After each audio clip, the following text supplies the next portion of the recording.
ሀያት አሰላሙ አለይኩም ወራህመቱላሂ ወበረካቱ።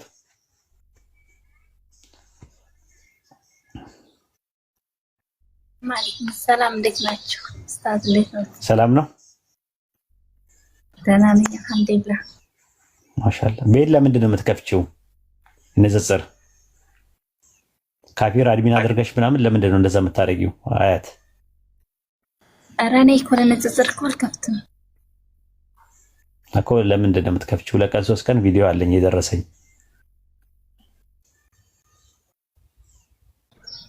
ኧረ እኔ ዝም ብዬ ከፍታለሁ በስ ወደ ወጣለሁ። ንጽጽር ተሰርቶ አያውቅም እኔ ቤት። ኧረ ተይ ግድ የለሽም እውነት ኡስታዝ ወላሂ ተሰርቶ አያውቅም። እስኪ መስክሩ አሉ። እዚህ ግን ይገባሉ ትንሽ አውርተን በቃ እወጣለሁ። በስ ንጽጽር የለም። አንደኛ አድሚን ካፊር አድሚን አድርገሽ ነው። ሁለተኛ ስታነጻጽሪ ነበረ።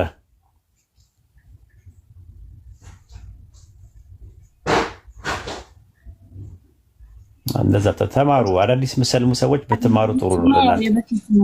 የበፊት ያው ጓደኞቼ ስለሆነ በፊት ነው። ከትናንትና ወዲያ ነው ቪዲዮ የተላከልኝ ከፍተሽ። አሁንም ዛሬ እዚህ እያስተማረን ቤት ከፍታለች ድረሱላት እያሉ ሲጽፉ ነበር ታች። የበፊት ነው እንጂ የሚሆን አሁን ትምህርት ብትማሩ አይሻላችሁም? የበፊት ነው የሚሆነው። ትምህርት ብትማሩ አይሻላችሁም ወይ? ገና 1 ሳምንት ሳይሞላችሁ 2 ሳምንት ሳይሞላችሁ ካፊሮችን ቤት እየከፈታችሁ እናስተምራችሁ ትላላችሁ። እንግዲህ አላቀላችሁም። እንግዲህ በጣም ከባድ ነው።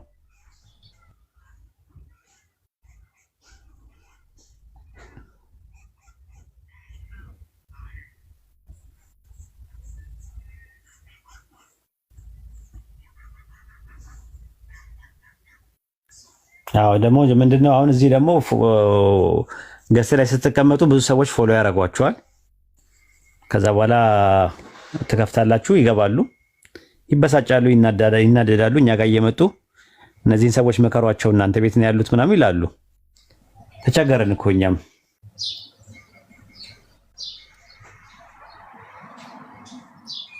ኦኬ ኡስታዝ እኔ አቆማለሁ። ነገር ግን የበፊት ነው እንጂ አሁን እኔ ከፍቼ አላውቅም ወላሂ። ከትናንትና ወዲያ እኮ ነው የከፈትሽው። አድሚን አለ አሁን ቤትሽ ውስጥ አድሚን የለም? ካፊር አድሚን ላሳይሽ፣ እንትን ፎቶ ላሳይሽ፣ ቪዲዮ ምናምን ለከፍቼ ላሳይሽ የተላከልኝ። እሺ ብለሽ ከዚህ በኋላ ታረማለሁ ምናምን ነው የሚባለው።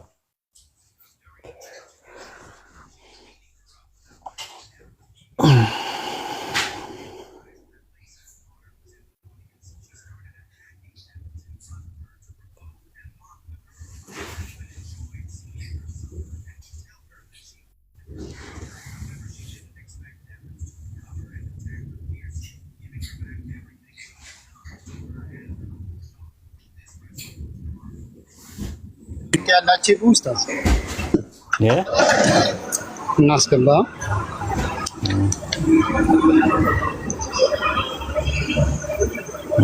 እኔ 1 ዓመት ያክል ሶሻል ሚዲያ ላይ አልነበርኩም። የሚገርም ስሰልም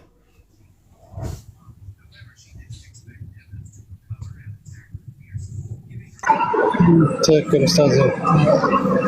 አንድ ሶሻል ሚዲያ እንደዛ እንደሚያደርገው አያውቅም። ለሚጠየቀው ነገር ዝግጁ መሆን አለበት። ደግሞ መብቴ ነው የሚሉት እኮ ደግሞ ሱብሃንአላህ ማለት ዲን ነሲያ ነው። ዲን እንዳይጎዳ ምናምን ስትላቸው መብቴ ነው፣ በገዛ ቤቴ ማን ያገባዋል የሚል ነገር ነው። ደግሞ የሚጠቀሙት ቃላት ይከብዳል ራሱ። ሀያት እንኳን ጎበዝ ነበረች። ለምን እንደሆነ አላውቅም። ሰሞኑን ነው የሰማሁት ቪዲዮ የተላከልኝ ማለት ነውና ቢማሩ ጥሩ ነው ብዬ ነው የማስበው። ዲን ነው፣ ዲን ነሲያ ነው ተብሏል። መመካከር ነው፣ እየተመካከርን ያለ ነው። ተጽፏል ወይስ አልተጻፈም ነው ጥያቄው። ትንቢት እኮ ነው። ኢሳያስ ላይ ትንቢቱን ተናገረ እኮ ጥረጉ አስተካክሉ አለ። ለማን ለያው? ኦኬ በቃ ማለት አንድ ቻንስ ልስጥህና ካልሆነ በቃ አንደርስታንዲንግን በጣም እያዘንኩኝ ልተው ነው።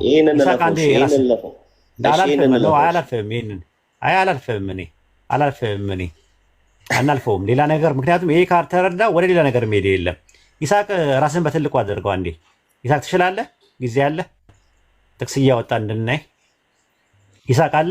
መክፈት አችልም። ድምፅ አለ ስራ ቦታ ኦኬ ነው። ስለ ድምፅ አይደለም ማወራው። ጥቅስ ማሳየት ትችላለህ ወይ? ቀለል ቀለል አናደርገውም እንዴ? ቃል በቃል ሳይሆን ለማን ነው ይሄ? አሁን ማርቆስ 1:2 ጥቅሱ ያለው ኢሳይያስ ላይ አይደለም እኮ ነው የምነግርህ። ለምን አታዳምጥም? ኢሳይያስ ምዕራፍ 40 ቁጥር 4 አስረዳኝ። የሁለቱን ልዩነት አስረዳኝ። ትቸኩላለህ እኮ በጣም ትቸኩላለህ። የተረጋጋ ነገር የለህም። በዛ ላይ ሀሳብ አትረዳም። በጣም በቃ ምንም እንትን አለ። እኔ ተረጋጋ። የሁለቱን ልዩነት አስረዳኝ እኮ ላስረዳህ ነው። መንገድን የሚጠርግ መልእክተኛ በፊት እልካለሁ የሚል ኢሳይያስ ምዕራፍ 40 ቁጥር 4 ላይ የለም። ተሳስቷል። ጸሐፊው ሲጽፍ ተምታቶበታል። እሱ ያለው ጋር ነው የሚለውን ነገር በነብዩ ኢሳይያስ በነብዩ በኢሳይያስ የተጻፈው ኢሳይያስ ላይ አይደለም የተጻፈው። መጀመሪያ ጥቅሱን ይርዳ። አተልቀው የሆነ ደብዛዛ ነው ያለው። ፍሬንድ መማር ከፈለክ ማወቅ ከፈለክ አንደኛ መረጋጋት፣ ሁለተኛ ማስተዋል፣ ሶስተኛ ማዳመጥ። ሶስቱንም ነገሮች አዳብረና ካልሆነ በጣም ትቸገራለህ። መሰረታዊ ችግር ነው ይሄ። እሺ ማርቆስ 1:2 ላይ በነብዩ በኢሳይያስ እንደተጻፈ አለ። ምን ተብሎ የተጽፏል አለ? እነሆ መንገድህን የሚጠርግ መልእክተኛዬን በፊትህ እልካለሁ የሚል ኢሳይያስ ምዕራፍ 40 ቁጥር 4 ላይ የለም። ያለው ምንድን ነው? የጌታ መንገድ አዘጋጁ ጥርጊያውንም አቅኑ እያለ በምድረ በዳ የሚጮህ ድምፅ አለ። አሁን በነብዩ በኢሳይያስ ተጽፏል የተባለው እነሆ መንገድን የሚጠርግ መልእክተኛዬን በፊትህ እልካለሁ የሚለው ኢሳይያስ ላይ የለም። ከሌለ የት ነው ያለው ሲባል ትንቢተ ሚልክያስ ላይ ነው ያለው። ትንቢተ ሚልክያስ ምዕራፍ 3 ቁጥር 1 ላይ ያወጣለት ይሳቅዬ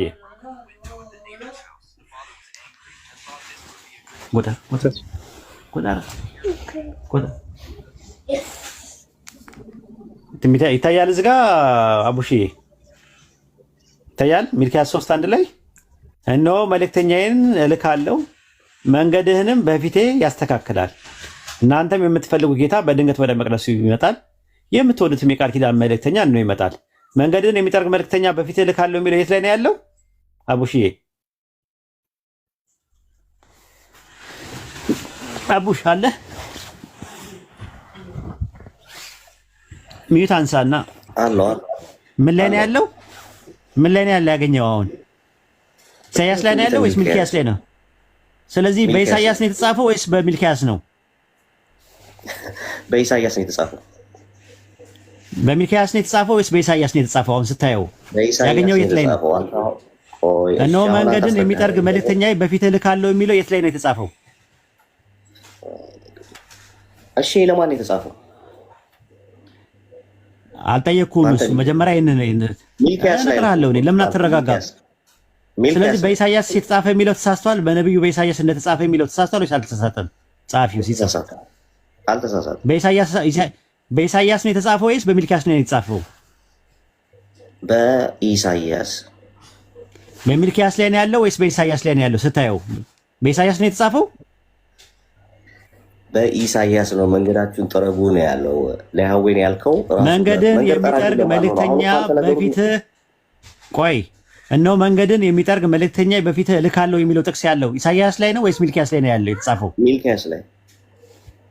ስለዚህ በነብዩ በኢሳይያስ ተጽፏል ወይስ በሚልክያስ ላይ ነው የተጻፈው?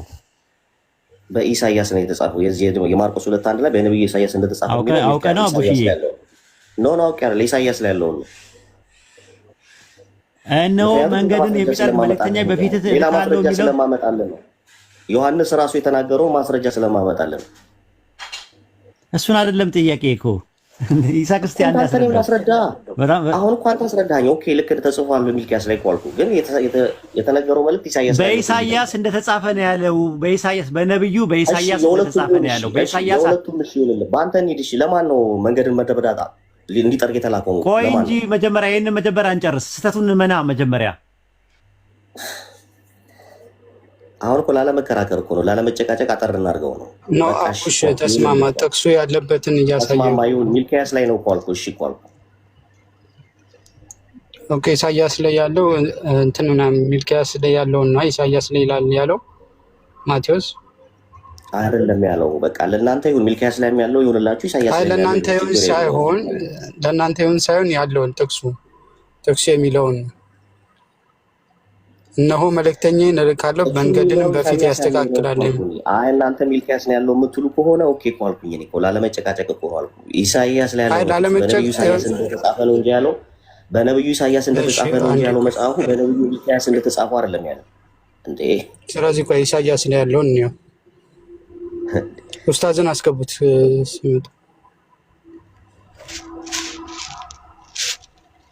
ይሄን ለማድረግ የሚፈልግ ሰው ነው። አንተ እውቀት ካልፈለክ ዝም ብለህ ማታዳምጥ ከሆነ መረጋጋት ካቃተ ትዕግስቱ ከሌለ በጣም መሰረታዊ የሚባሉ ችግሮች ነው እያየንበት ያለ ነው። ስለዚህ ተረጋግተህ እንትን በል። ማርቆስ ወንጌል ምዕራፍ 1 ቁጥር 2 ላይ መንገድን የሚጠርግ መልእክተኛ በፊትህ እልካለሁ የሚለው ጥቅስ በኢሳይያስ እንደተጻፈ አለን ጸሐፊው ሲነግረን፣ የማርቆስ ጸሐፊ ሲነግረን። የተጻፈው ኢሳይያስ ላይ ነው ያለው ወይስ ሚልኪያስ ላይ ነው ብለን ጠየቅን። መልስ ምንድን ነው መሆን ያለበት አቡሽዬ? አሁን ስማኝ፣ ይኸውልህ መጽሐፉ እኮ ያለው ማርቆስ ነብዩ ኢሳያስ ላይ እንደተጻፈ ነው እንጂ ያለው ነብዩ ሚልኪያስ ላይ እንደተጻፈ አላለም። ስለዚህ የተጻፈው ያለው ጥቅሱ የት ጋር ነው ያለው? ጥቅሱ የት ነው ያለው? አንተ አሁን የት ነው ያለው? እሱ ነው ፖይንታችን። መጽሐፉን እያረምከው እኮ ነው። መጽሐፉን እያረምከው ችግር የለውም። አንተ ታርመዋለህ። በኋላ ላይ አሳይመንት ትወስዳለህ ካቃተ። ጥቅሱ ያለው የሚገኘው ኢሳያስ ላይ ነው ወይስ ኢሳያስ ላይ ነው ወይስ ሚልኪያስ ላይ ነው? ኢሳያስ ላይ ነው። ኢሳያስ ላይ ነው። ኢሳያስ ላይ አለ። መንገድን የሚጠርግ መልእክተኛ በፊት እልካለሁ የሚለው ጥቅስ አለ ኢሳያስ ላይ። እሺ አውጣና አሳየን። ስንቴ ነው የምታነቡት? እያነበብኩ እኮ አንተ ክፈተው። እሺ እሱን ኢሳያስን ክፈተው። ኦኬ ኢሳያስ ምዕራፍ 40 ቁጥር 3 ላይ የአዋጅ ነጋሪ ቃል የያዌውን መንገድ በምድረ በዳ ጠርጉ፣ ለአምላካችን ጎዳና በበረሃ አስተካክሉ ይላል። እሺ ስማኝ አንዴ፣ እኔ ላንብበው፣ እኔ ላስረዳክ። የእግዚአብሔርን መንገድ በምድረ በዳ ጠረጉ ይላል አይደለ? የጌታን መንገድ አዘጋጁ ይላል። የአምላካችንን ጎዳና በበረሃ አስተካክሉ፣ የአምላካችንን በምድረ በዳ አስተካክሉ ይላል። የጌታን መንገድ አዘጋጁ፣ ጥርጊያውንም አቅኑ እያለ በምድረ በዳ የሚጮህ ድምፅ ይላል። አዎ በማን የተጻፈው አለ? እናንተ ከላይ ያለችውን ብቻ ነው መንገድ የሚጠርግ መልእክተኛ ነው መንገድ ነው። ቆይ በነብዩ በኢሳያስ እንደጻፈ አንዴ ተረጋጋ ማለት ምንድን ነው? አቡሽ እንደ ስም ሕፃን ነህ እንዴ? ተረጋግተህ እንትን በል። ሰው ትዕግስት አታስጨርስ። ካልሆነ ወርደ ታብታብ አድርግ። አንደኛ እንትን የሚመጥንም ትምህርት አይደለም እዚህ ጋር የምትማረው፣ እንደ ደረጃ አይደለም። ሂድ ወረድና ታች ታብታብ አድርግ። ይህ ምን አይነት ነው? የማያዳምጥ ልጅ ታብታብ አድርግ። አውርጅ ወደዛ። ምን አይነት በየአይነቱ ነው እንዴ? አያዳምጥም እንዴ? ቢያንስ እንኳን አዳዲስ ነገር እንኳን ጌል ለማድረግ እንኳን ሞክር እንዴ። ማታዳምጥ ከሆነ ማትደማመጥ ከሆነ ሐሳቡ ምን እንደሆነ ሊገባ እንኳን ፍላጎት የለም አዲስ ነገር ለመማር። እኛ እያልን ያለነው ትንቢተ ኢሳይያስ ምዕራፍ 40 ቁጥር 3 ላይ ያለውን የአዋጅ ነጋሪ ቃል የያዌውን መንገድ በምድረ በዳ ጠረጉ፣ ለአምላካችንም ጎዳና በበረሃ አስተካክሉ የሚል ጥቅስ አለ። ማርቆስ 1:2 ላይ ግን በነቢዩ በኢሳይያስ የተጻፈው እነሆ መንገድን የሚጠርግ መልእክተኛ በፊት እልካለሁ የሚል ነው አለ። እነሆ መንገድን የሚጠርግ መልእክተኛ በፊት እልካለሁ የሚል ኢሳይያስ ላይ ተጽፏል ወይስ አልተጻፈም ነው ጥያቄው። ተጽፏል ካለ የተጻፈበትን ኢሳይያስ ምዕራፍ 40 ቁጥር 4 ላይ ማውጣት ነው። የተጻፈው ትንቢተ ሚልክያስ ላይ ነው። ጸሐፊው ተሳስቷል እያልን ያለ ነው። ይሄ ነገር አልገባ ካለ ድጋሚ በአንተም በጡጦ ማስረዳት የለብንም፣ አይጠበቅብንም። በጣም የእውቀት እንትን ነው። እውነትም አቡሽ ነው ያሉ። ምን አይነት በየአይነት ነው? 3 4 ምናምን ታገስ ነው ራሱ ይረዳል ብለን ስናስብ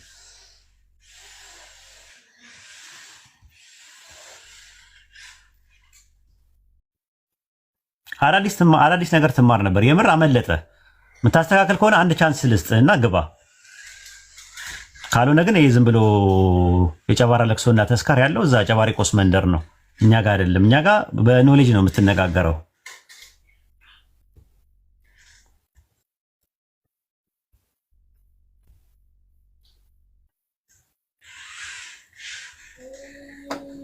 ይሳቅ ሀሳቡን አልተረዳውም አይደለ? ሲገባኝ ተሳስቷል ማለት ከበደው። ማርቆስ ተሳስቷል የሚለው እንዳለመቀበል ይመስለኛል።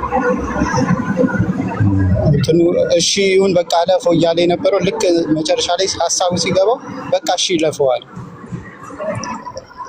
እና ተሳስቷል ማለትም ማርቆስን እንትን ሆነበት። የእግዚአብሔር ቃል ተሳስቷል እንደማለት ሆነ። ልሳበውና እስቲ አንድ ድል ልስጠውና ከዛ በኋላ እንትን ይላል። አንደኛ ተሳስቷል ይሰማል። አቡሽ ይሰማኛል።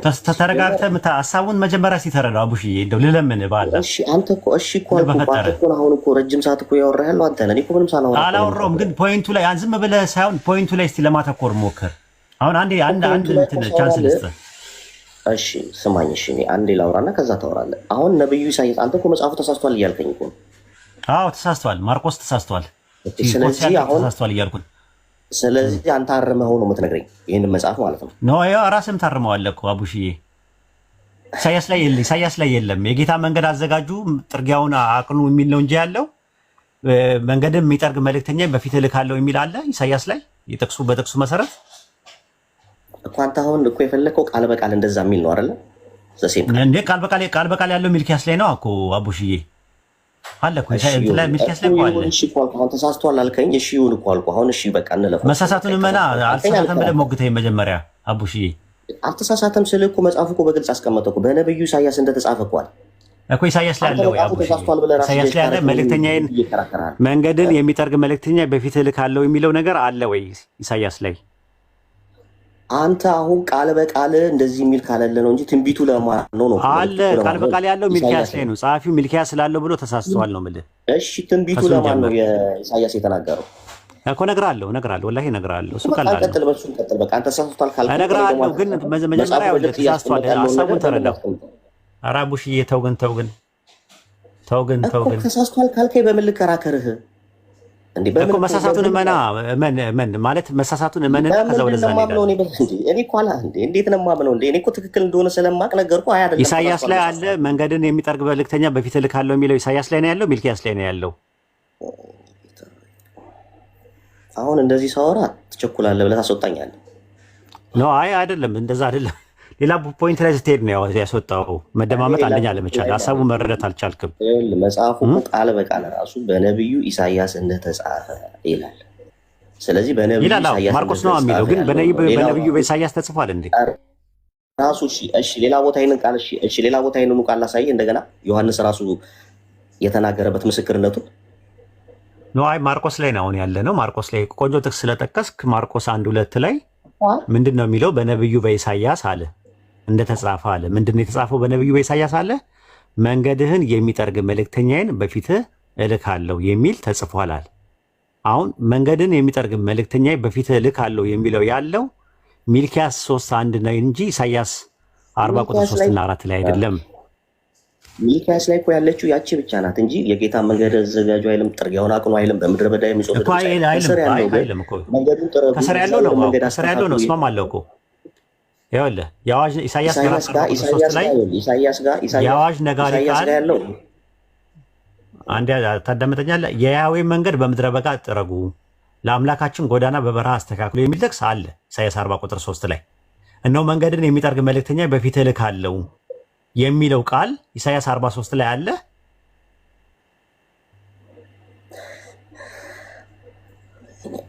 አሁን አንተ እኮ ያልከኝ ያለው ቃል በቃል ቃሉን አምጣው፣ እዛ ጋር ያለውን እዚህ ጋር ያለውን አምጣው አለ። ሌላ ቦታ ላይ ነው ተሳስተዋል ነው ማለት ጸሐፊው ተሳስተዋል ነው እያልኩ ያለው ጥቅሱ ትንቢተ ሚልክያስ 3:1 ላይ ነው ያለው። እሺ ለኔ ደግሞ ትክክል ነው። በቃ አሁን ለምን መሰለህ ይሄንን ያመጣሁበት እኮ ምክንያት አንድ ነገር እንድትረዳ ስለምፈልግ ነው። ትንቢተ ሚልክያስ 3:1 ላይ ገባና አንድ ነገር ይኸው ቆይ እሺ እንትን ላይ ይኸው መጀመሪያ ማርቆስ 1:2 ላይ ይኸው አሁን ለማን ነው መንገድ የጠረገው የሚለው ነገር እንድትረዳ ደግሞ ማርቆስ 1:2 ላይ ግባ። አሁን በቃ አልፈነዋል። ያው ታዳሚው ማዳምጧል። ለማሳየት የፈለኩትን ፖይንት ማርቆስ 1:2 ላይ ማለት እነሆ መንገድህን የሚጠርግ መልእክተኛዬን በፊትህ እልካለሁ ይላል። ላኪው ማን ነው? ላኪው ማን ነው? እዚህ ጋር ማርቆስ 1:2 ላይ ባለው ጥቅስ በማን ፊት ነው የሚልከው? በማን ፊት ነው የሚልከው ማለት በማን ፊት ነው የሚልከው? በፊትህ እልካለሁ ይላል። በፊትህ እያለ የሚያወራው ማንን ነው? በፊትህ እልካለሁ የሚለው ዮሐንስ ነው አይደለም? በፊትህ እልካለሁ የሚላከው መልእክተኛው ዮሐንስ ነው። በማን ፊት ነው የሚላከው? በማን ፊት ነው የሚላከው? በፊትህ የሚለው ማንን ነው? በሁለተኛ መደብ በፊትህ እልካለሁ የሚለው በእግዚአብሔር ፊት እልካለሁ። ተረጋግተው አይደለም። በደንብ ድጋሚ ልድገምልህ አቡሽዬ። ማርቆስ ወንጌል ምዕራፍ 1 ላይ እነሆ መንገድህን አለ። መንገድህን ማለት የሆነ የሚያወራ አካል አለ። የሚጠርግ መልእክተኛዬን በፊትህ እልካለሁ። በማን ፊት ነው የሚልከው? ከሚመጣው ከመልእክተኛው በፊት እልካለሁ ነው። ላኪው ማን ነው? ላኪው የሚለው አብ ነው ወይስ ወልድ ነው? ወይ ተረጋግተህ ነው የሚለው? ግድ የለም በማፊት ነው የሚልከው። ከመልእክተኛው በፊትህ እልካለሁ፣ የጌታ መንገድ እንዲያዘጋጅ በፊትህ እኮ። በፊትህ እያለ የሚያወራው ማንን ነው? በሁለተኛ መደብ አብ ነው ተናጋሪው። መልእክተኛዬን እልካለሁ የሚለው ባዩ አብ ነው። መልእክተኛዬን በፊትህ እልካለሁ። በፊትህ ማለት ከአንተ በፊት እልካለሁ መልእክተኛዬን ነው አይደለም። በፊትህ ሲለው ማንን ነው? በፊትህ የሚለው ዩር ፌስ የሚለው ማንን ነው? ዩር ፌስ ከኢየሱስ በፊት እኮ ማንን ነው በፊትህ የሚለው? በኢየሱስ ፊት። አዎ። ስለዚህ አሁን ማንን ነው ላኪውና በፊትህ የሚባለው ሁለተኛው አካል? ስንት አካላቶች ይታዩዋል እዚህ ጋር? ቆይ ተረጋግተህ እሺ። እሺ በፊትህ እልካለሁ ሲል በማፊት ነው የሚልከው? በኢየሱስ ፊት። በኢየሱስ ፊት ነው። አሁን ሚልኪያስ ላይ ደግሞ ገባ ላሳየህ። አንድ ቁም ነገር ላሳየህ ነው። ቆንጆ ነገር። እሺ ሚልኪያስ 3:1 ላይ ደግሞ እንደዚህ ይላል፣ እነሆ መልእክተኛዬን እልካለሁ መንገድንም በፊቴ ያስተካክላል አለ። ማን ነው በፊቴ የሚለው? በፊቴ ያስተካክላል። ማን ነው በፊቴ የሚለው? በመጀመሪያ መደብ ላይ በፊቴ ያስተካክላል ያለው ማን ነው? ሚልኪያስ 3:1 ላይ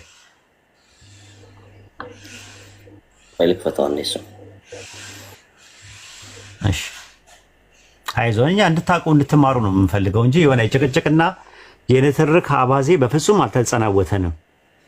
መማር የሚፈልግ ሰው ካለ በግልጽ እናስተምራለን፣ ካልሆነ ግን ታች ወርዶ እንደ ማንኛውም ሰው ከስር ይከታተላል ማለት ነው። ሚልኪያስ 3:1 ላይ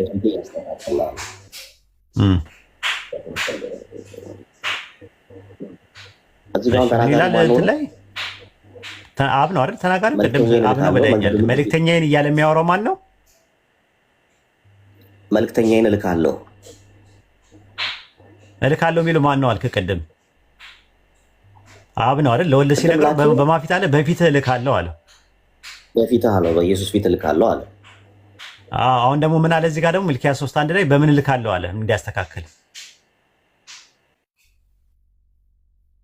ትንቢተ ሚልኪያስ 3:1 ላይ ነው መልእክተኛዬን እልካለሁ መንገድንም በምን ያስተካክላል አለ? በምን ያስተካክላል አለ? በፊት ያስተካክላል። በፊት ፈርስት ፐርሰን ነው ሰከንድ ፐርሰን ነው? ፈርስት ፐርሰን ነው። ፈርስት ፐርሰን ነው። በፊት ሰከንድ ፐርሰን ነው ፈርስት ፐርሰን ነው? በፊት ሰከንድ ፐርሰን ነው። ኦኬ። ፈርስት ፐርሰን ላይ ያለው ማን ነው? ሰከንድ ፐርሰን ላይ ያለው ማን ነው? ፈርስት ፐርሰን ላይ ያለውማ ራሱ አብ ነው። አብ ነው። ሰከንድ ፐርሰን ላይ ያለው ማን ነው? ወልድ። ኦኬ። የማንን ነው የሚያስተካክለው መልእክተኛው?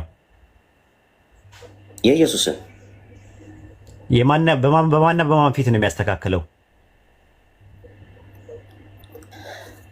አሁን አብና ወልድ እዚህ ጋር በደንብ ስለመጣልኝ አሁን በአብና በወልድ መካከል ያለው አንድነትንም እያሳየ ነው። እዚህ ጋር ገባህ አይደለ? ነው የሚያስተካክለው። ዮሐንስ ሲመጣ መንገድን የሚያስተካክለው እየተናገረ ያለው ገባኝ።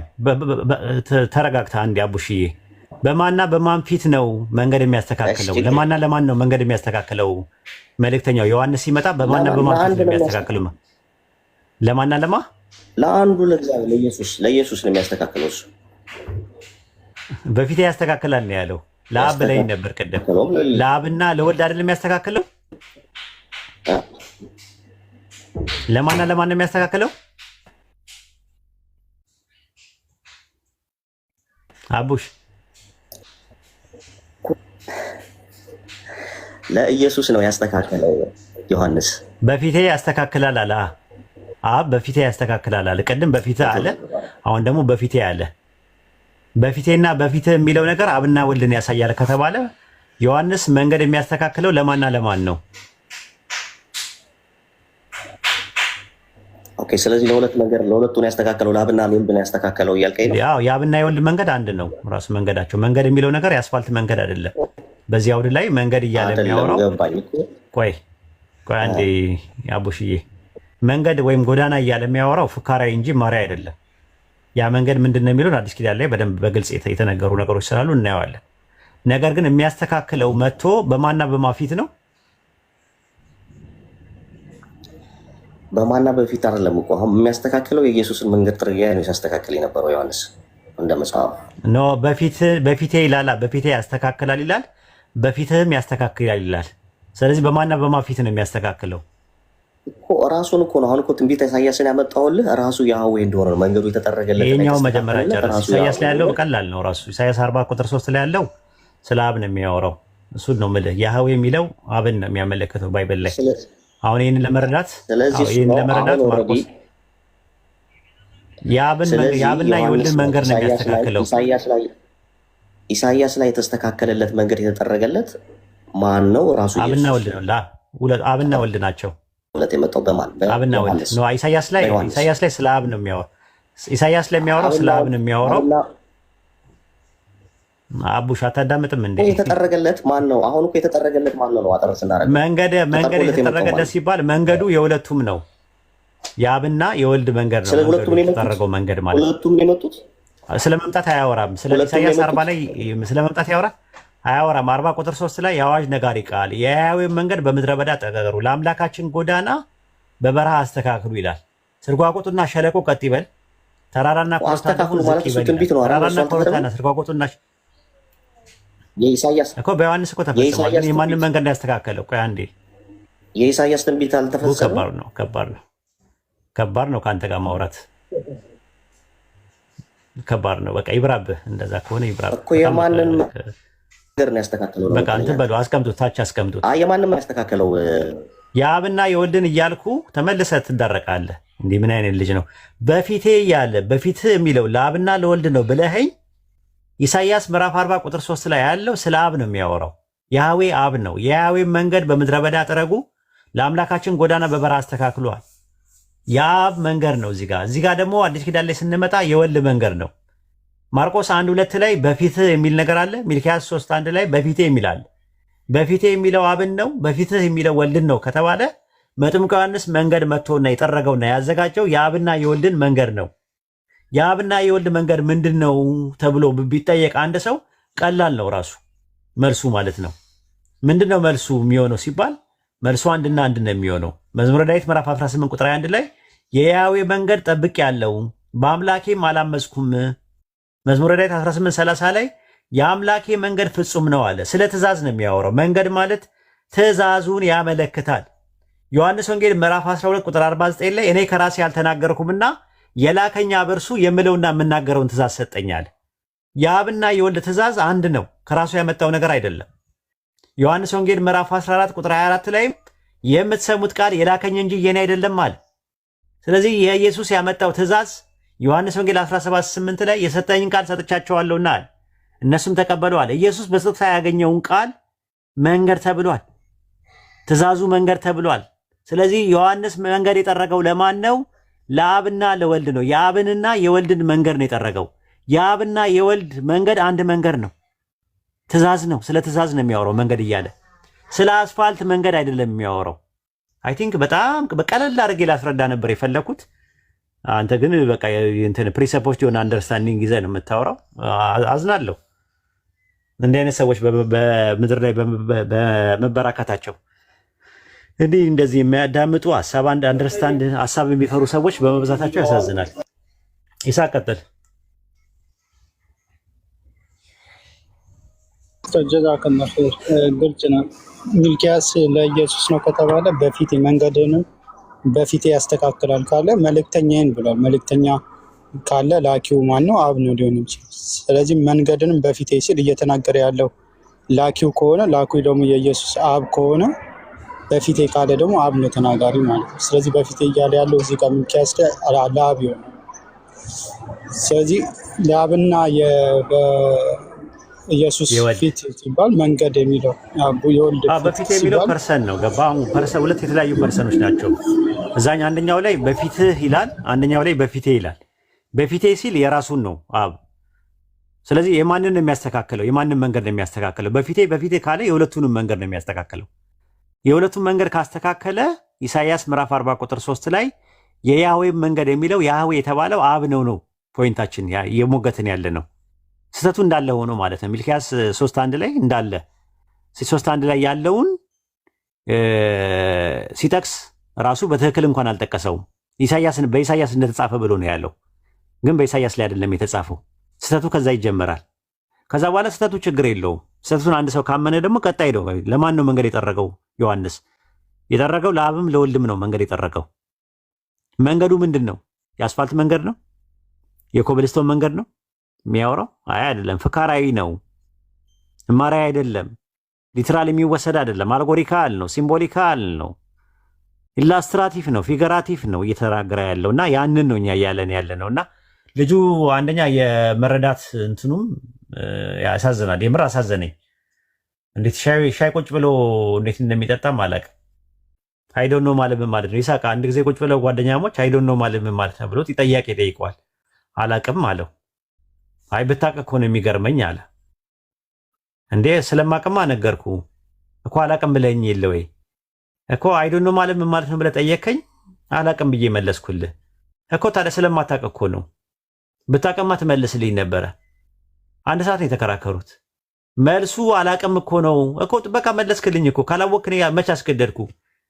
በቃ ያቅሜ ሞክረሃል። በቃ አላቅም ካልከኝ በቃ ሌላ ሰው ጠይቃለሁ። መልሱ አይዶን ነው ማለት የጠየከኝ ጥያቄ መልሱ አላቅም ማለት ነው። በቃ እኮ ካላወቅ ምን ምን ላድርግ ታዲያ?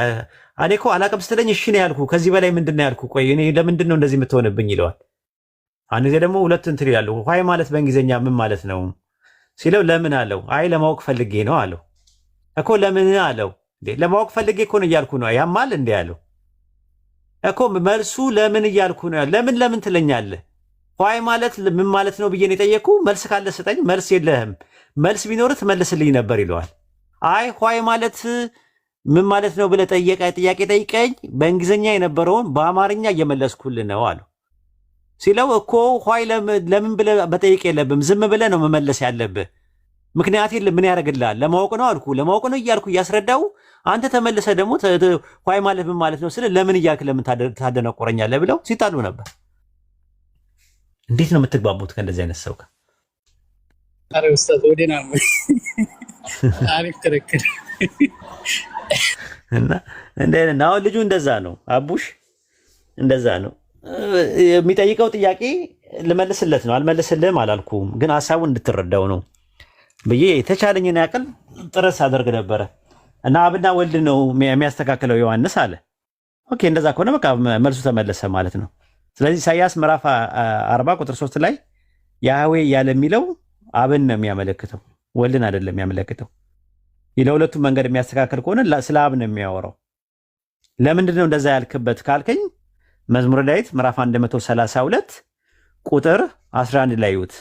ያህዌ ለዳዊት ማለለት። ምን ብሎ ማለለት? ከሆድ ፍሬ በዙፋን ላይ አስቀምጣለሁ አለው። ማን ነው ያለው? ያህዌ ነው ያለው። ለማ? ለዳዊት። ሉቃስ ወንጌል ምዕራፍ 1 ቁጥር 32 ላይ ጌታ አምላክም የአባቱን የዳዊትን ዙፋን ይሰጠዋል አለ። ከሆድ ፍሬ በዙፋን ላይ አስቀምጣለሁ አለ። ያህዌ ለዳዊት ቃል ሲገባለት ሁለተኛ ሳሙኤል ምዕራፍ 7 ቁጥር 12 ላይ ሲገባለት ምንድን ነው ያለው? አንተ በአንቀላፋ ጊዜ ከወገብህ የሚወጣ ዘርህን አስነሳለሁ አለው። እኔ ራሴ እመጣለሁ አለው አላለው። ከዛ በኋላ ያ የሚመጣው መሲህ ከላይ ትእዛዝ ይቀበላል። ያ ትእዛዙ መንገድ ነው። ሕግ ለእግሬ መብራት ለመንገዴም ብርሃን ነውና አለ። ሕግ ለእግሬ መብራት ለመንገዴም ብርሃን ነውና አለ። ሕጉን መንገድ ይለዋል፣ ትእዛዙን መንገድ ይለዋል። ስለዚህ የያህዌ መንገድ ኢየሱስ ጋር አለ። ይህ የምትሰሙት ቃል የላከኝ እንጂ የኔ አይደለም አለ። ዮሐንስ የመጣው ይህንን ነገር ሊያስተካክል ነው፣ ሊያመቻች ነው። የአምላክን ብርሃን የአምላክን መንገድ ሊያስተካክል ነው። ያ መንገድ የማ መንገድ ነው ሲባል የአብና የወልድ መንገድ ነው። የአብና የወልድን በፊቴና በፊትህ ያስተካክላል። በፊቴ የሚለው ፈርስት ፐርሰን አብን ያመለክታል። በፊትህ የሚለው ሰከንድ ፐርሰን ደግሞ ወልድን ያመለክታል። ይሄ ነበር የነበረው። አይ ቲንክ ከገባ ገባ ነው፣ ካልገባ እንግዲህ ጦስን ይዞ ሂድ። የታባቱ ጦስና ጥንቡሳስን ይዞ ሂድ።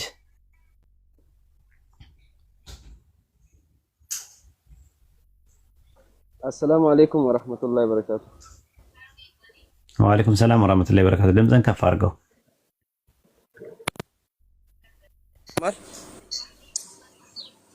ይሰማችኋል? ባይዘው ይሳቅ አሁን ይሰማል?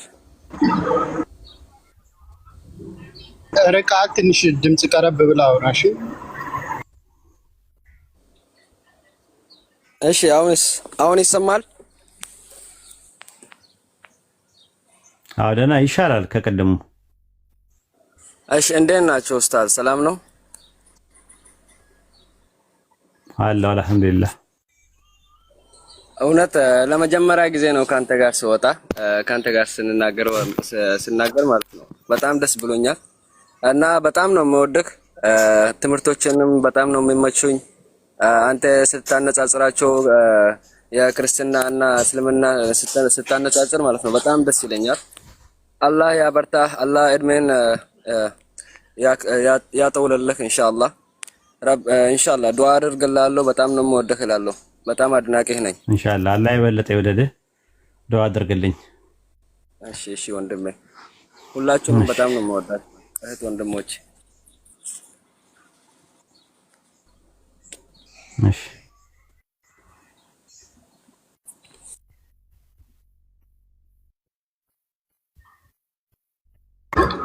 ማሻአላህ። ሀሳብ መስጠት ሰዎች በኋላ ትሰጣላችሁ። እሺ ሀሳብ እያላችሁ ያላችሁ አሁን የጥያቄ ሰዓት። ሳሚ ቀጥል። ሰላም አለይኩም ኡስታዝ። ወአለይኩም ሰላም ወራህመቱላሂ ወበረካቱ። ሰላም ናችሁ?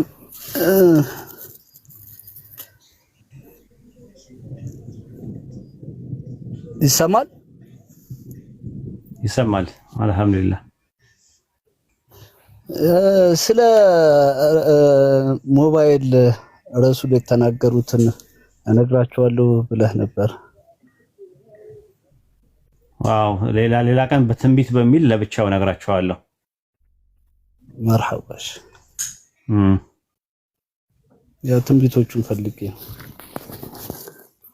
ማሽ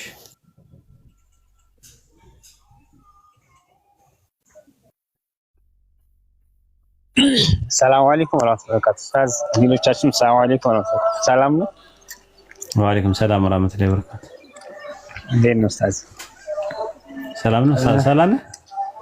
አዎ ሰላም ነኝ። በሙሉ ስመጥሽ። ኦኬ ማሻአላህ። ቀጥል እስቲ የሆነ ነገር በሉ። እስቲ እኔ ጥያቄ ነበር የባለፈው ያወራነውን ነገር እስቲ እንትን ደሮ ተዓሩድ ነቅል ወል አቅል የሚለው የኢብኑ ተይሚያ መጽሐፍ አለ? አይለኝም፣ ንገረን እስቲ። አይ ቆይ በደንብ ማለት ሐሳቡ አለ እዛ ላይ ባለፈው ያወራንበት የስምንተኛ ሙጀለድ ላይ ወደ 400 ምናምን ገጽ ላይ በደንብ አነብና በውስጥ ልክልሃለሁ ወይ ስክሪንሾት አድርጌ ፔጁን። ምን ስለ ሀድር ነው የምታወራው? አዎ እሱን ነገር ማለት ነው። እስቲ ዛሬ አይ አንተ ለብቻው ከፈለክ ደርስን ሰጠና ታስተምረናለህ እንጂ አረ ደርስመናል። አረ እንድታነበው ነው እዛ ላይ እስቲ በደንብ እንትን። ግን እኔ ጥያቄ እንትን ይሄ የሱረቱል በቀራ ላይ ያለው የበቀራዋ ታሪክ እንትን በአይሁዶች የነሱ መጽሐፍ ዘንድ ላይ አለ አሁን ላይ ማለት ነው። ያ ታሪክ አለ የሚነገር ታሪክ ነው ይመስለኛል። ዘሌዋውያን ላይ ያየው ይመስለኛል። በቀራ ስለ ላሚቱ ዘሌዋውያን አካባቢ ላይ ያየው ይመስለኛል።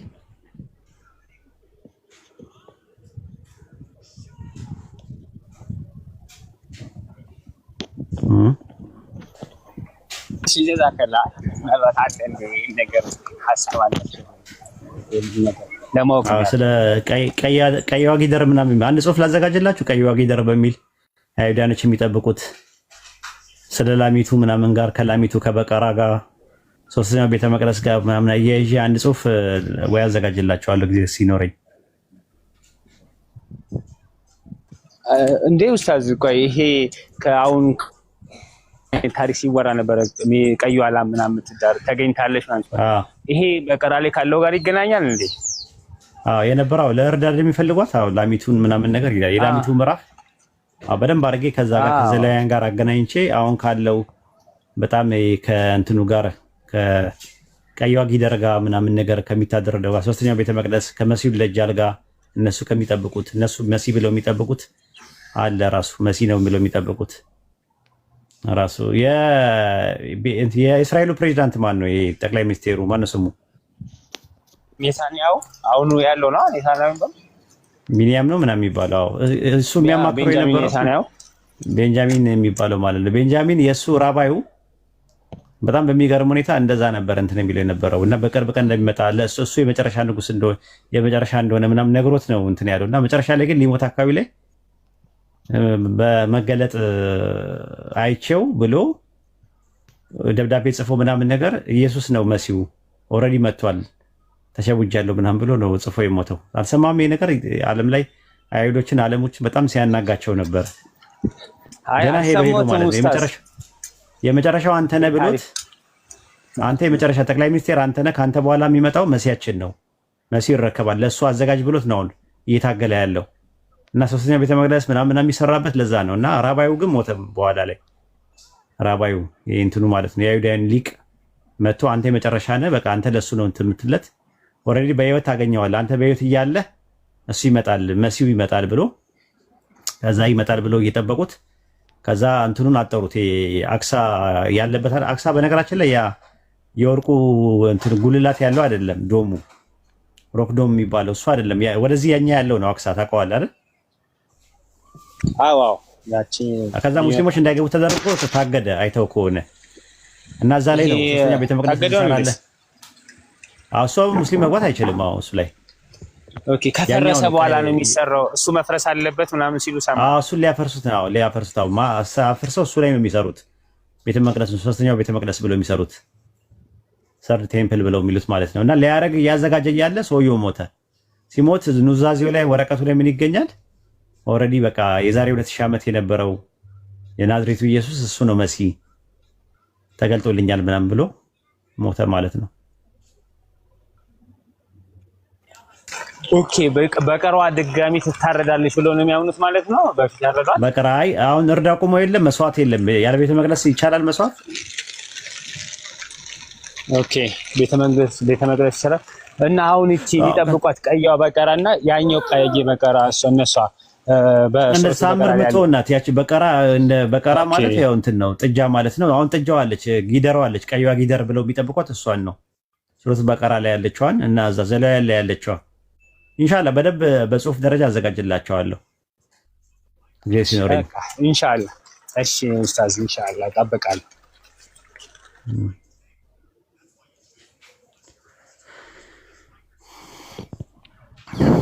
ሰላም አለይኩም ኡስታዝ። አሲያ አለሽ? ጥያቄ ነበረኝና አሲያ አለሽ? አለ ኡስታዝ። አቤት። ለሙሙንዚር እስቲ የአድሚነት ስጫት ቀቢያት እና ተቆጣጠር ከሰር እንዴ የማይሰሩ ሰዎች የሉም እንዴ? ሁሉም አሉ። ታች ናቸው እኮ ስራ ላይ ሆነው እንጂ ብዙዎች አሉ። አይ አክቲቭ የሆነ ሰው ያስፈልግሻል። እኔን አንሺኝና ስጫት ለሷ። አረፈ ዩስራ ተነሳ። ዩስራ እንዳተነሽ ዩስራ ታግዝሻለች።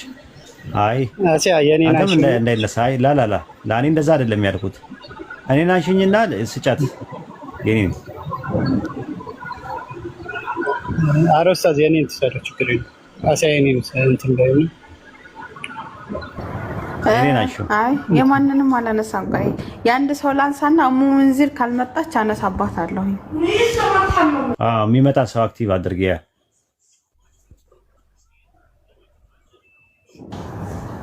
ዩስራ ታግዝሻለች ቢያንስ። ኢሳቅም ሁሌ ያሉ ያግዙሻል። ሁሌ አሉ። ሙሙንዚር ሁሌ አትገኝም። ለዛ ነው ካልተገኘች ካልሰራች ታነሻታለች፣ ስትመጣ ታረጋታለች። እንደዛ ነው የሚሰራ ሰው ነው የሚያስፈልገው። ተፍተፍ የሚል ሰው ጉድ የሚል ሰው አለው የሚል በቃ እንደዛ ነው። ተፍተፍ ጉድ የሚል ሰው ነው የሚያስፈልገው። ብዙ ጊዜ መገባው ኡስታዝ ሲኖር ተጨኛለሽ። ሰራሽ በደንብ ስሪ አብረሽ እኮ ኡስታዝ ሲኖር ብቻ ነው የምትወጣው። ለዛ ነው እኔም አይ እንደዛ አይደለም። እንደዛ ምሳሪ ከሆነ በደንብ በስነ ስርዓት አግዟት፣ ተጋገዙ። የምር አላህና መልእክተኛው አይሰደቡ። እኛ እንደፈለግን ይስደቡን። ይኸው ብታይ ቆዳዬ እኮ ራሱ ብታይ በቃ ወፍሮ ብታይ በቃ ያዞ ቆዳ ሆኗል። ቆዳዬ ስድብ ችሎ ስንቱ ስድብ አስተናገደ። እኛ እንችለዋለን፣ ችግር የለውም። ግን አላህና መልእክተኛው አይሰደቡ ነው እኛ የምንለው።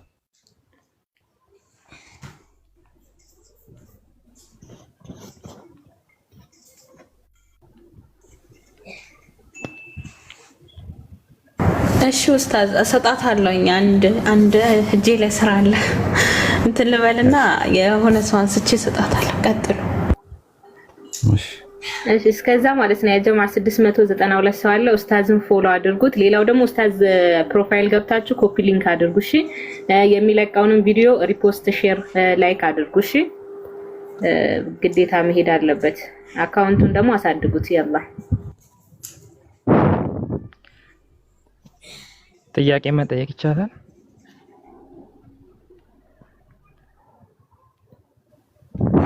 ጠይቅ። ይቅርታ አፉ በለን አቋረጥነ። እሺ ሰላም አለይኩም። በጣም ነው የምወድህ ወሂድ። ወአለይኩም አሰላም ወራህመቱላሂ። እሺ በጣም ነው የምወድህ እና ማከብርህ። አላህ ይወደድ ይበለጠ። እሺ አዲስ አምና ነው የሰለምኩትና ትንሽ ጥያቄ እና እሺ ጥያቄውን ከዚህ በፊት ጽፌው ስለነበረ ባነበው አሪፍ ነው ብዬ አስባለሁ። እሺ ላምበው። እኔ እንደ አንድ ሙስሊም የማምነው ነገር ቢኖር እስልምና የነቢያት ሃይማኖት ነውና መጽሐፍንም ለነቢያት ሰጥቷቸው ነበርና በእነሱ ጊዜ የተፈጸሙ ታሪኮችን አስታውስ እያለ ማውሳቱ ኮረጃ አያስብለውም፣ ቁርአንን ማለት ነው። እና አላህ ክርስቲያኖች ኮረጃ እንዳይመስላቸው ብሎ ለእስራኤላውያን ነቢያትን ያላከ መስሎ እና በዘመናቸው የተፈጸሙ ታሪኮችን ደግሞ ማውሳት የማይፈቀድለት ሆኖ ነው ቁርአን ማውረድ የነበረበት ማለት ፈጽሞ አያስኬድም። እና አሁን ጥያቄ የሆነብኝ ነገር ቢኖር የዮሐንስ ራእይ ላይ የተጻፉ የመጨረሻ ዘመን ትንቢቶች በእስልምና አስተምሮ ውስጥ ካሉ የመጨረሻ ዘመን ትንቢቶች ጋር ሙሉ ለሙሉም ባይሆን እንዴት ሊመሳሰሉ ቻሉ? ዮሐንስ እንዴት መለኮታዊ ራእይን ሊጽፍ ቻለ? ዮሐንስ ምንጩ ከየት ነው የሚለው ነው ጥያቄ የሆነብኝ። እና የመጀመሪያው ደረጃ ስትመለከተው አጥጋቢ ምላሽ ስላላገኘው አብራርተህ እንድትመልስልኝ ነው። ችግር የለውም። ያቅሜን ያክል ለማጥገብ እሞክራለሁ። እኔ ጋር ብዙ አለ። ሰኮንዶ ሚስቱ አለ፣ ሚኒስትሩን ያለ፣ የበኳቻ ቱራ አለ፣ የድሮ ካቻ ቱራ አለ። አንተ የምትፈልገውም መመገብ ትችላለህ ማለት ነው። ባይሆን ላዛኛ እና ፒዛ ምናምን ላይኖር ይችላል። እሱ ካላጠገበ ሌላ ሰው ጋር ትጠይቃለህ ማለት ነው። ኢንሻአላህ በቁርአን ላይ ስትመለከተው ያሉ ነገሮች ታሪኮችን የሚተርከው የዓለማቱ ጌታ አላህ ነው፣ ፈጣሪ ነው። ፈጣሪ ደግሞ ሁሉን አዋቂ ነው።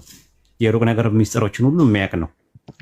ሱረት ፉርቃን ምዕራፍ 25 ቁጥር 6 ላይ እንደዛ ነው። በሰማይና በምድር ያለውን የሚያውቀው አውረደው በላቸው ነው የሚለው። እሱ አዋቂና ጥበበኛ ነው፣ ሙሉ እውቀት አለው። ማን ይናገር የነበረ ማን ያርዳ የቀበረ ይላል የሀገሬ ሰው። ስለዚህ ጥንት የነበረውን ነገር ማወቅ ይችላል። ታሪክ ጸሐፊዎች ታሪክን ሲጽፉልን አንደኛ ሁለት ነገር ነው ሶርስ። አንደኛ ከትውፊት ነው የሚያገኙት፣ በቅብብሎች ነው የሚያገኙት፣ በትውፊት ከትራዲሽን ማለት ነው። አንደኛው ደግሞ አርኪኦሎጂካል ነው፣ በቅርጽ ላይ በእንትን ላይ ተጽፎ የሚገኝና ከዛ ሲያነቡት ከዛ ላይ እንትን ብለው አርኪኦሎጂካሊ ወይም ደግሞ ስነ ቅርጽ ጥናትን አድርገው ማለት ነው።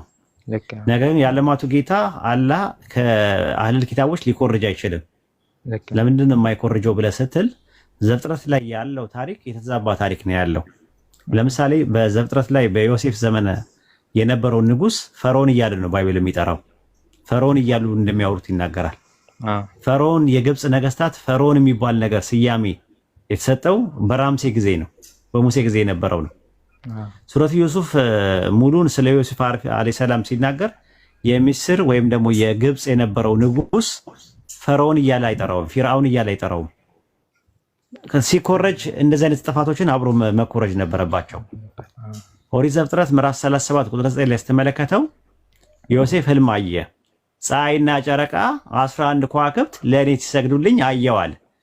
ያዕቆብ ትርጉሙን ሲነግረው ቁጥር 10 ላይ ፀሐይ እኔ ነኝ፣ ጨረቃ ደግሞ እናት ናት፣ 11 ከዋክብት ደግሞ 11 ወንድሞች ናቸው፣ በፊት መተን እንሰግድ ይሆን ብሎ አለው ይላል።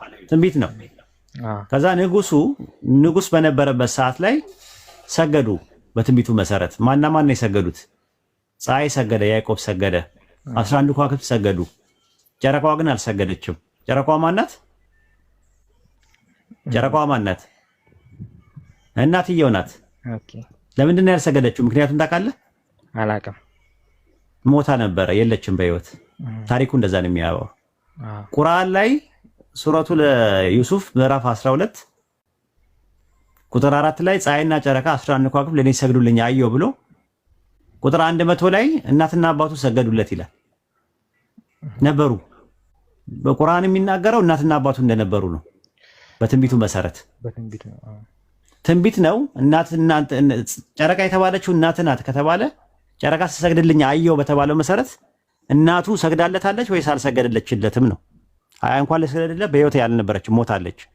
ቢንያም የሚባለውን ታናሽ ወንድሙን ስትወልድ ስታመጥ ነው የሞተችው፣ የለችም። ቁርአኑ ግን እየተናገረ ያለው እናትየው እንደሰገደች ነው። ስለዚህ ቁርአን ከዛኛው መጽሐፍ የሚኮርጅ ከሆነ ይህንን ስህተት እንዴት አለፈው? እንዴት አለፈው?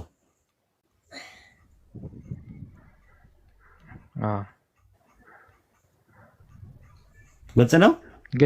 እየሰማሁ ነው። ይሄ መጀመሪያው ነው። ሁለተኛው ነገር ራዕይ ዮሐንስ የሚባለው ነገር ራዕይ አፖካሊፕስ የሚባለው ነገር ደግሞ ስለሱ ላወራ። አፖካሊፕስ የሚባሉት አንድ ብቻ አይደለም። የዮሐንስ ራዕይ፣ የጴጥሮስ ራዕይ፣ የጳውሎስ ራዕይ፣ የፊልጶስ ራዕይ፣ የበርተሎሜዎስ ራዕይ የተባሉ በጣም ብዙ ናቸው የነበሩት። ከዛ ውስጥ ይሄ ራዕይ ዮሐንስ የሚባለው ጠፍቶ የተገኘ ነው። ጠፍቶ የመጀመሪያ የነበረው ጠፋ ተብሎ ዮሐንስ አፈወርቅ ነው ተገለጠልኝ ብሎ ያገኘው። ራዕይ 22:18ን በዚህ መጽሐፍ ላይ የጨመረና የቀነሰ እያለ የጻፈው ዮሐንስ ሰዎች እንዳይጨምሩ ስለፈለገ ነው ተብሎ ነው አንድምታው የሚናገረው። ተገለጠለትና ነው ጠፍቶ ተብሎ የሚታሰበው ዮሐንስ አፈወርቅ የሚባለው። ስለዚህ ራዕይ ዮሐንሱ ሲጀመር መለኮታዊ ቅሪት ውስጥ አለው። የወንጌል ክፍልም ሊሆን ይችላል። ለምን የጴጥሮስ ራዕይ የምናምን ራዕይ የሚባሉ ነገሮች አሉ። እነዚህ አራቱ ወንጌሎች ውስጡ መለኮታዊ ቅሪት አላቸው። ወንጌል ብቻ አይደለም እኮ የሚሆነው የኢየሱስ ወንጌል ብቻ አይደለም፣ በውስጡ የሩቅ ነገር ሚስጥሮችንም ይይዛል። ልክ እንደ ቁርአን አሁን አህካም ነው አይደል? 5 አህካሞች አሉት። ነገር ግን የሩቅ ነገር ሚስጥሮችም አለው፣ ትንቢትም አለው፣ ነበብም አለው ውስጡ። ልክ እንደዛው ይሄኛውም ለኢሳ ኢብኑ መርየም አለይሂ ሰላም የተሰጠው እንደሆነ ነው የሚናገረው። ራዕይ 1:1 ላይ ስትመለከተው እግዚአብሔር ለኢየሱስ የሰጠው በእርሱም የተገለጠው ራዕይ ይሄ ነው የሚለው። ለኢየሱስ የተገለጠለት ራዕይ ግልጠተ መለኮት የሚባለው ወይም ወህይ የሚባለው ኢንጂል ውስጥ የዛ ቅሪትም ሊሆን ይችላል፣ አናውቅም። ግን አላህ እውቅናን ራዕይ ዮሐንስን አልሰጠውም። ለምን? የጴጥሮስ ራዕይ፣ የዮሐንስ ራዕይ እያለ ቁርአን አንተ ትላለህ። እኔ ዝም ብዬ ሳስበው ቁርአን ራዕይ ዮሐንስን እውቅና ቢሰጥ ጉድ ይፈላ ነበር ቁርአን ራሱ ለኔ በግሌ ማለት ነው። ለምን? ራዕይ ዮሐንስ ሲትሮን የሚባል መናፍቅ የጻፈው ነው ብለው ቸርች ፋዘርስ አይቀበሉትም ነበር። ጎርጎርዮስ ዘንዚናዙ፣ ጎርጎርዮስ ዘኑሲስ፣ የቂሳሪያው ባስሊዮስ አይቀበሉትም ነበር። ማን ነው የቂሳሪያው አውሳቢዮስ ታሪክ ጸሐፊው አንቀበለውም አለ። በ363 የነበረው የካርቴጅ የሎዶቅያ ጉባኤ ራዕይ ዮሐንስ ቀኑና ውስጥ አይቀነንም ብለው ሪጀክት አድርገውት ነበር። በ382 ላይ የነበረው ነው የሮም ጉባኤ ያጸደቀው ያንን ራዕይ ዮሐንስን መጽሐፍት ከቀኑና ውስጥ የቀነነው ማለት ነው። ብዙ ችግር ያለበት መጽሐፍ ነው ተብሎ የሚባል ነገር ነው። በጣም የሚገርመኝ ነገር እሱ ነው። አላህ በቁርአን ውስጥ የማቴዎስ ወንጌል፣ የማርቆስ ወንጌል፣ የሉቃስ ወንጌል ብሎ እውቅና ቢሰጥ ችግር ይፈጠር ነበረ። ለምን? የሰዎች ቃል ነው።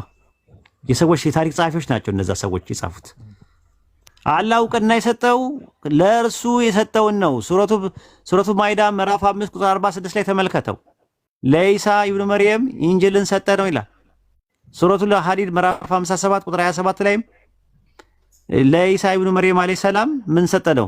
ኢንጂልን ሰጠ ነው አለ። ስለ አንድ ኢንጂል ነው የሚያወራው፣ ስለ አንድ ወንጌል ነው የሚያወራው። እነዚህ አራቱ ወንጌል ከመጻፋቸው በፊት ለኢየሱስ የተሰጠ ወንጌል አለ። ዮሐንስ ወንጌል ምዕራፍ 17 ቁጥር 8 ላይ የሰጠኝን ቃል ሰጥቻቸዋለሁና እነሱ ተቀበሉ አለ። ዮሐንስ ወንጌል ምዕራፍ 17 ቁጥር 14 ላይ ደግሞ ምንድነው የሚለው? የሰጠኝን ቃል ሰጥቻቸዋለሁ ብቻ አይደለም፣ ቃልህን ሰጠዋቸው፣ ቃልህን የአምላክን ቃል ሰጠዋቸው አለ። ዮሐንስ ወንጌል ምዕራፍ 14 ቁጥር 4 ላይ የምትሰሙት ቃል የላከኝ እንጂ የእኔ አይደለም አለ። ዮሐንስ ወንጌል ምዕራፍ 14 ቁጥር 10 ላይ እኔ ከራሴ ምንም አልተናገርኩምና አለ። ዮሐንስ ወንጌል ምዕራፍ 12 ቁጥር 49 ላይ እኔ ከራሴ ምንም አልተናገርኩም፣ ነገር ግን የላከኝ አብ እርሱ የምለውንና የምናገረውን ትእዛዝ ሰጠኛል። ዮሐንስ ወንጌል ምዕራፍ 8 ቁጥር 40 ላይ ከአምላክ ሰምቼ የነገርኳችሁ ሰው ነኝ አለ። እየሰማ የሚናገር ነብይ ነው መሃል ላይ የነበረው። ዮሐንስ ወንጌል ምዕራፍ 8 ቁጥር 26 ላይ የላከኝ እውነተኛው ነው፣ እኔም ከእርሱ የሰማሁት እነዚህን ለዓለም እናገራለሁ አለ። ዮሐንስ ወንጌል ምዕራፍ 5 ቁጥር 30 ላይ እኔ ከራሴ አንዳች ላደርግ አይቻለኝም፣ እንደሰማው እፈርዳለሁ አለ። ከማን ነው የሚሰማው? ከአንዱ አምላክ። ምን ነበር ሲሰማ የነበረው? ሉቃስ ወንጌል ምዕራፍ 5 ቁጥር 1 ላይ የአምላክን ቃል ያስተምር ነበር ይላል። የሉቃስ ወንጌል ምዕራፍ 4 ቁጥር 17 ላይ የጌታ መንፈስ በእኔ ላይ ነው፣ ለድሆች ወንጌልን እሰብክ ዘንድ ቀብቶኛል። ወንጌልን የተሰጠው ማርቆስ 1:1 ላይ የኢየሱስ ክርስቶስ ወንጌል መጀመሪያ ይህ ነው አለ። ምንድን ነው? ቁጥር 15 ላይ የአምላክን ወንጌል እያስተማረ መጣ አለ። ከዛ በኋላ ምን አለ? በወንጌል እመኑ አላቸው ይላል። ንስሐ ግቡ፣ ዘመኑ ቀርቧል፣ በወንጌል እመኑ አላቸው። የትኛው ወንጌል? ማርቆስ፣ ማቴዎስ፣ ሉቃስ፣ ዮሐንስ አልነበሩም በቦታው፣ አልተጻፉም እነዚህ መጽሐፎች። እነማንን ነው በወንጌል እመኑ ያለው? ከአምላክ ዘንድ የተሰጠው ነው። ለኢየሱስ የተሰጠው የኢየሱስ ወንጌል መጀመሪያ ማስተማር ሲጀምርበት ነው። ማስተማር ሲጀምር እድሜው ስንት ነው? ሉቃስ ወንጌል ምዕራፍ 3 ቁጥር 23 ላይ ማስተማር ሲጀምር እድሜው 30 ዓመቱ ነበራል። ከ30 ዓመቱ የነበረው ከከሌ ወለደ፣ ማርያም እንደዚህ ወለደችው፣ ጸነሰችው፣ ምንድን ነው? ወንጌል አይደለም። ምንድን ነው ታዲያ? ማቴዎስ ወንጌል ምዕራፍ 1 ቁጥር 1 ላይ የኢየሱስ ክርስቶስ የትውልድ መጽሐፍ ነው የሚለው። የትውልድ መጽሐፍ እንጂ ወንጌል አይደለም። ወንጌል አንድ ነው የነበረው። እነዚህ አራት ወንጌሎች ብሎ የሚሏቸው ነገሮች በወንጌል ላይ የተጨመሩ ውስጡ ወንጌል ያለበት ነገር ግን የሰው ንግግር የገባበት ነው። ከዛ አንጻር ነው ራዕየ ዮሐንስ መለኮታዊ ቅሪት ውስጡ ይኖረው ይሆናል። አይ ቲንክ እኔ 66 የሚለውን ነገር ከመሲሁ ደጃል ከሚለው ከረሱል ሰለላሁ ዐለይሂ ወሰለም ሐዲስ ጋር በጣም የተገናኘ ነገር አለው። ገርሞኛል። እንደዚህ አይነት ነገሮች አሉ። አንቲ ክራይስቱ ማለት ነው። አሳዊ መሲህ የሚባለው ነገር በእኛ መሲሁ ደጃል ይባላል። ሐሰተኛው መሲህ። ኦኬ፣ እንደዛ ነው የሚባለው በእስልምና። ስለዚህ ዮሐንስ ራእይን የጻፈው ዮሐንስ አፈወርቅ ነው ተብሎ ነው የሚታሰበው። ምናልባት ድጋሚ የጻፈው መጀመሪያ የነበረው የጠፋው ዮሐንስ ፍጥሞ። ብዙ አይነት ዮሐንሶች አሉ፣ ጭቅጭቅ ነው። ሐዋርያው ዮሐንስ ሳይጽፍ ነው ያረገው ይባላል። ራሱ ያርጓል፣ አልሞተም ነው የሚባለው። እሱ ካረገ ጳውሎስ ደግሞ ከ14 በፊት አንድ ሰው ወደ ሰማይ ሲነጠቅ አየው ይላል። በስጋ ይሁን አለ ስጋ ይሁን ሲነጠቅ አየው እያለ ይናገራል። ከ14 ዓመት ከሆነ ከ54 ላይ 14 ስታረገው ራእይ የተጻፈው ደግሞ 98 አካባቢ ላይ ከሆነ ዮሐንስ አልጻፈውም ማለት ነው። ሐዋርያው ዮሐንስ ሐዋርያው ዮሐንስና የፍጥሞ ዮሐንስ በሚባለው መካከል ልዩነት አለ የሚልም ቸርች ሂስትሪ ላይ እንደዚህ አወዛጋቢ ነገሮች አሉ። ልክ ነው። እሺ፣ ሌላ ጥያቄ ደግሞ ያለኝ ማለት ነው አሁን ስቅለትን በተመለከተ የተጻፈልን ነገር ልክ አይደለም ካልን እንደገና ደግሞ ደቀ መዛሙርቶቹም ተሸውደው ነበር ብለን ብንወስድ እኔ አሁን በራሴ እንደዛ ብዬ ባሰብ ለምሳሌ ያህል እንደገና መጨረሻ ላይ የተጻፉት የሐዋርያት መልእክቶች ውስጥ ለምሳሌ የያዕቆብ መልእክት፣ የይሁዳ መልእክት በኢየሱስ ወንድሞች ነው የተጻፈው የሚል ነገር አነበብኩኝ እና በኢየሱስ ወንድሞች ከተጻፈ እነሱም ትንሽ ስቅለትን የሚመሰክር አይነት ትምህርት ስላስተማሩ የኢየሱስ ወንድሞችም የኢየሱስን መሰቀል ተሸውደው አምነው ነበር ማለት እንችላለን ማለት ነው። እነሱም እንደተሰቀለ ነው የሚያምኑት ማለት እንችላለን ማለት ነው። እንደዛ ላይሆን ይችላል። ምክንያቱም መጽሐፉ ይኸውልህ በጣም ረጅም ርቀት ሄዷል። አሁን እነዚህ ማኑስክሪፕቶቹ ሳይናቲከስ፣ ቫቲካነስ ምናምን የምትላቸው ኢየሱስ ካረገ ከ300 ዓመት በኋላ የተጻፈ ነው። አንድ እሱን ያዝልኝ። ሁለተኛ ደግሞ ሐዋርያቶቹ ራሳቸው የሐዋርያቶቹ ወንጌል የለም። የጴጥሮስ ወንጌል የተገባ፣ የማቲያስ ወንጌል የተገባ፣ የቶማስ ወንጌል የተገባ ብዙ ወንጌሎች ነው። ወደ 47 የሚደርሱ ወንጌሎች ነበሩ። ለምንድን ነው ያልተካተቱት? ጴጥሮስ ያስተማሩት ወንጌል ነው። እኛ ከሰበክነ ወንጌል የሚለይ ወንጌል የሚሰብክ የተረገመ ይሁን ለምን አለ ጳውሎስ? እኛ የተሰቀለውን ክርስቶስን እንሰብካለን ለምን አለ? ማነው የሰበከው? ያልተሰቀለ ክርስቶስ ይሰበካል። ይሄ መጽሐፌ ላይ በስፋት እንዳስሽበታለሁ። አንብበዋል? አግኝተዋል? አልገደሉትም አልሰቀሉትም የሚለው መጽሐፍ የኔ መጽሐፍ አቅጃለሁ ለማንበብ። አስፈላጊ መጨረሻ ተማሪ ስለሆንኩ እሺ። ካምፓስ ውስጥ ፍሪጅ አለ? ፍሪጅ አለ ካምፓስ ውስጥ እናንተ ጋር የለም አለ ወይ? ፍሪጅ አለ ወይ? ካምፓስ ውስጥ ፍሪጅ የለም? ምንም ነገር የምግብ የምናምንም የለም። ምናልባት ላውንጅ ካለ ነው እንጂ እኛ የለም። አንተ እዛ ትቀዘቅዛለህ፣ እኔን እዚህ ታቃጥለኛለህ። ተቃጠልኩኝ ወይ? አስፈላጊ ነበረ።